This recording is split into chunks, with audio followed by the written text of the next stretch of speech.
Have anyone else that's going to speak during public comments, would you please line up on the wall so we can track how many people we have remaining?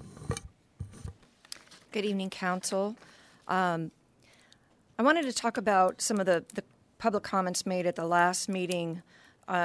Listening to the first couple of public comments that were made was really sad, and to me it was kind of upsetting. The constant unfair and spiteful attacks on Councilwoman Fitzgerald in particular were pathetic, and they were largely irrational, and they reflected a pattern of, in my opinion, misogynistic behavior which has been exhibited over the years on the parts of particular speakers. But over the course of any city council meeting, we also hear regular attacks not only against council members, but against most of the rest of the council, the new city manager already, the police chief, the police department, and pretty much everybody that works for this city. Have not heard any complaints yet about the street sweepers, but I'm sure their time is coming. No one that works for this city or sits on this council needs me to defend them, nor has anybody asked me to.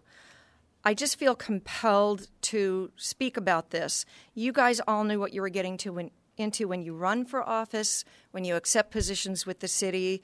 I just feel compelled to remind you that the hateful words that come from a small group of chronic malcontents in this city do not reflect the thinking of most of Fullerton's citizens.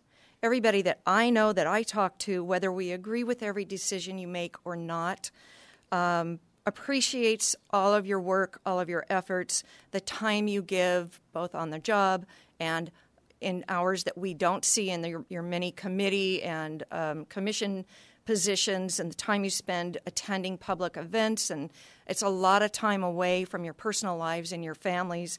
And there are many of us who really appreciate, whether we agree with everything you do or not. We really do appreciate it.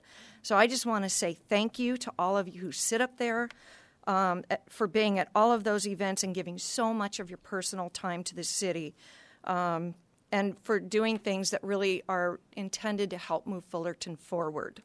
I'm going to steal a line from Carly Simon here and say I'm sure that there are some people who may or may not be here right now who are either so vain or so paranoid that they think I'm talking about them. But in the meantime, thank you all.